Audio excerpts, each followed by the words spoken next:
out here in Constantia today, still nursing the bad back. This is what I've been wanting to do for a little while now. Earlier this year, I started watching, of course, Brewerton and Fulton Speedways have a great presence on the web. They do a lot of things on their Facebook page and a lot of things through social media. And one of the guys you've probably seen a lot before the race is the guy sitting in front of us right now. 36-year-old Craig Kinsbury grew up a race fan. He actually raced one season for Mark Allmutt back in, it was either 2010 or 2011. Didn't get a win, but a third place, and I'm sure he learned a lot about it. But as a 2-year-old, up until right about now, Fulton, Brewerton, and Utica Rome have been his main tracks. He's been a fan for a long time. Now he's getting a chance to get to see what it's like behind the scenes. Craig, how we doing? I'm doing great. How are you, Doug? Doing very well. I got to give you a lot of credit. Because I saw your first video. I know it wasn't the first, it was early on, and I sat there first. I'm going, who's this guy? And because most people you see who come into this new, they need a little bit of work. Right. And you seemed very comfortable right away. You had your daughter in the videos, which I thought was really nice. Yep. How did that all come about? Because you kind of seemed like you came out of nowhere, but nobody comes out of nowhere. No. So the post came up on Facebook back in, I think it was like January, February. We're looking for somebody. Yeah, they were looking for somebody. Bull Foley was retiring.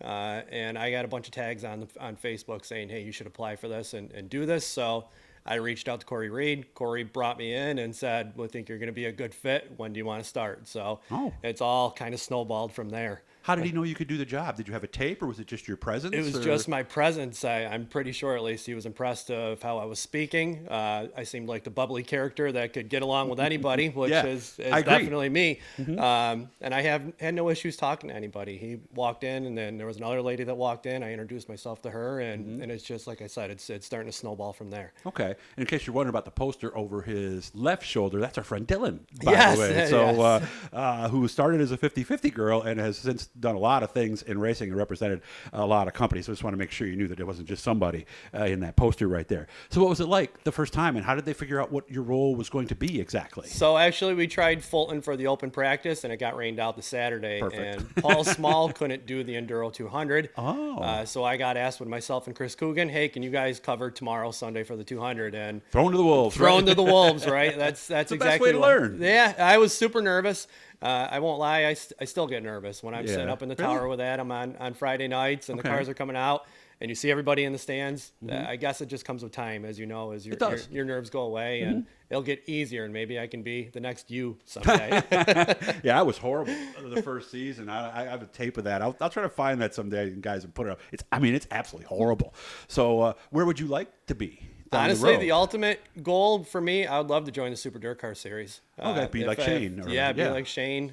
Even if Shane's a continue and they're looking for somebody to join him along. I know Danny Kay's doing it now, but everything doesn't last forever, as everybody knows. But I would like to eventually see myself and be with the Super Dirt Car Series. I think that'd be an ultimate goal. Didn't you call a couple heat races here and there, I think, right? Yeah, so it's been every Friday nights almost that when I'm with Adam, I do the heat races, and then we go down for victory lanes and everything. I head out into the tow truck and try to do like the infield stuff for the features, and hang out with my buddy Brian, and then do interviews Brian for Ravenzo. Yes.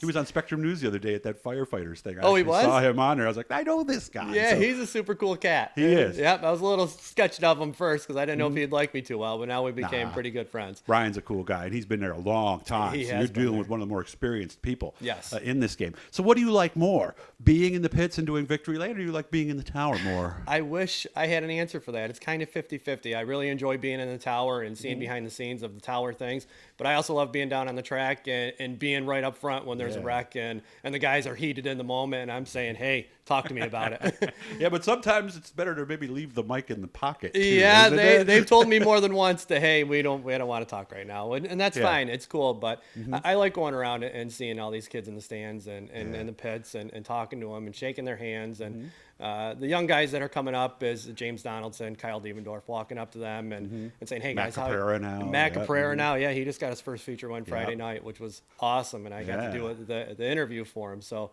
it was super cool, and I love seeing these young guys coming up. Is there still a little bit of an intimidation factor when you get to guys that you used to watch when you were younger, the more experienced guys? Absolutely. Walking through on a Friday night, and I see Tommy Sears, the guys that I walked up. Jimmy Whitco, when I was a kid, is still running now. You still have Billy Decker, who was there, and I was a total fangirl, I guess, walking up to him. Was that the one? That was the one you liked the best? Was it Billy Decker? My favorite guy. My favorite guy, Super Matt Shepard, hands down. Okay. And I'm looking forward to sticking a mic in his face here in a couple weeks at Summerfest. So I'm anxious to go talk to him again. Okay. Yep. So is it kind of weird that first time? I mean, how do you handle that? Because you got to introduce yourself because they don't know you, right? Yeah, they have no idea who I am or what I am, basically. And I just walk up to myself and I introduce myself, shake their hand, and just try to get more information for him. What brought him to Brewerton that night? Obviously, he thought Utica Rome wasn't running Friday night when he was doing it. Darren was there because Utica Rome wasn't running and Thunder Mountain was off. So they just wanted a place to run on a Friday night. So that's what we did. So you're looking for a Sunday gig or something like that? Not that I know of. Not right now. I don't know anybody that's really running on Sundays. Right now, the 2 nights a week on Friday and Saturdays are good right now. Okay. What do you do for a living? I work for a company called Airgas. So I travel New York State, and it's a plant field technician or fill plant technician. I got to keep all the fill plants up and operating. Okay. So nitrogen, oxygen, argon, that kind of thing. If it goes down, I'm the guy that's responsible. So you're 40 hours minimum a week, basically. Minimum, yeah. I have to be. There's a chicken out there. I don't know what I kept hearing. The chickens are over there and the ducks are back there. Yeah, we keep hearing all this wildlife around. This kid has me running all over the place with everything. So. I'm sorry, go back. I was just trying to figure out these noises. The rooster will probably come in here in a minute. So. Oh, at least he can't knock the camera over. No, you're good on that. You're good? Continue? What were we going on with? Where are you working? You're 40 hours a week minimum, and you easily. work Friday and Saturday. So yeah, the Fulton Speedway and Brewerton thing, I really don't consider work. I consider that my fun time, I guess. I'm going to be at the races either way. Oh, okay. So might as well. We're there every weekend pretty much for the summer months, from April through the end of October. Airgas, they let me have almost every Friday off as long as my time's in. I get Fridays off unless there's an emergency call somewhere. Good. All right. So back to it this weekend? Back to it this weekend. We'll be at Brewerton Friday night, and then Paul Small will be off Saturday, so it's going to be myself and Chris at Fulton. Yeah. So you're going to do a back and forth like an MRN, or are you going to go one heat and then he does a heat? I think that's what we did the last time. He did one heat, and then I would do another heat, and then we would go back and forth in the features, and then just both. We always call that MRN style. Yeah, it worked out pretty good. Yeah, because it's tough when you're by yourself, because I don't think no matter who you are, it's tough to maintain that energy level for 3 hours. Oh, for sure. And trying to think of something to say and stay on top of it and be witty. The thing that we did on July 9th is I put the Snapchat handle out there, and that seemed to blow up like crazy. It got more fan interaction. Everybody's on Twitter, Instagram, but I was like, man, we got to get somebody. Everybody except me. We got to get something that the younger crowd's into. And my niece actually said, Uncle Craig, really put your Snapchat out. That's what everybody's using. I went, okay. That's what we'll do.